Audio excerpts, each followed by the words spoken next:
Hello, this is the Extraordinary Rayman because my opinion is just that interesting.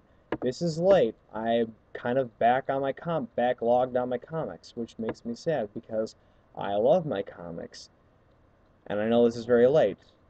Not that any of you miss me, but we're here and we're gonna get her done, as Larry the Cable Guy says. So, let's get down to it. First, we got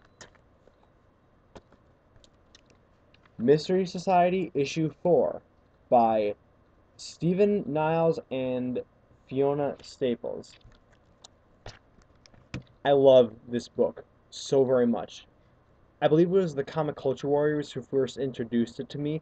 They were talking about rocket cars and robots and Edgar Allan Poe's skull getting stolen. And I'm like, that's cool. I love hodgepodge stories, mishmash stories, where the writer kind of just throws whatever he wants into the story and just plays with it, kind of like the Umbrella Academy. The story concerns Nick Mystery and his wife Anastasia. They win the lottery and basically use their funds to become an organization, a mystery society that looks into government cover-ups, conspiracies, things like that, and brings them to surface. They end up breaking into a military facility and finding two black girls that have been in cryo since the 60s and they're psychic. However, someone has tampered with the surveillance footage and has been able to basically frame Nick Mystery of murder. So now they're on the run. Alongside that, you have Edgar Allan Poe's skull getting stolen. It has some mystical properties to it that aren't really explained yet. Along the way, they run into this character called Secret Skull, which I guess is a character that Stephen Niles had in another comic, and Jules Verne's Jules Verne's brain in a robot. How random and cool is that? Anyway, the story is just fun. Like I said, it's so much fun. It's really lighthearted, even though you're dealing with death and all these government cover-ups and shooting craziness. It feels it's something that all ages can really enjoy, and it almost feels like a Saturday morning cartoon, except done as a comic. This issue in particular doesn't take the story along as much as I wish it would, but it makes me feel that they're gonna go on for a much longer time than just like a handful of issues, like six or so. Really, all that happens of substance in this issue is Nick gets kidnapped, and Secret Skull and Jules kind of find out who has Edgar Allan Poe's skull, which they still don't explain what that exactly does, which kind of bugs me, but whatever. It's a lot of fun. I am way excited for what they're going to do next in this. Thumbs up. Next we have Morning Glories issue 2. I reviewed this in my last two videos ago, and I just don't like this book at all. I've heard that it's supposed to be critically acclaimed, that it was. This is the second printing of this one. I know the first issue is on like its third or fourth printing, and I just don't understand what's so fascinating about this book. I heard it was going to be. I heard someone say it was Harry Potter-esque. Sure, it's in a school and has teenagers, but it's not good, fun, or has wizards. The art isn't that impressive.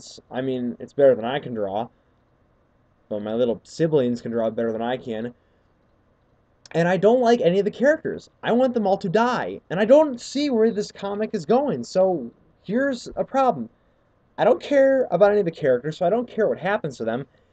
And none of these events are very fascinating or are going towards a point of anything. So screw it. I don't care anymore. Granted, something of substance actually happens in this, but it's kind of just thrown at you. It's apparently a test, but once again, don't care about the characters, don't care if they're tested, don't care if they succeed. I'm done buying that comic. It's $3.50. I have better things to spend my money on, like fast food and more comics. Next, we have Hackslash Murder Messiah Annual. Now, see, I made a mistake and bought this comic. Not that it's bad or anything, but I just recently got into Hackslash because someone recommended My First Maniac, and I really like that. So I'm thinking, oh, I want to get into Hackslash, but I don't want to get a $60, sorry, $30 omnibus. So I thought to myself, why not get the weeklies, monthlies? Sorry, it's late. Why not start getting the monthlies? So I picked this up and dug into it. I have absolutely no idea what's going on. There's Vlad, who apparently was in a relationship with Cassie. I only know who Vlad is because of Wikipedia. There's some chick in the future fighting monsters. There's some murder messiah, I guess. And then there's some chick who Cassie is involved with relationship-wise. I don't know any of this stuff. So I don't really have an intelligent thing to say about this book. I mean, I'm sure if you're a fan of it, you'll love it and get into it, but so far I'm not into the book chronologically, so I have nothing to say about it. Kind of a weird position, kind of makes me feel awkward. So, recap, we have Mystery Society, volume issue 4. Very, very good book. Pick it up if you haven't been reading it. We have Morning Glories, issue 2. I don't care about that book anymore. We're through. And we have Hack Slash Murder Messiah. If you're a fan of Hack Slash, I'm sure you'll enjoy it. This is the Extraordinary Rayman signing off. I will see you next time.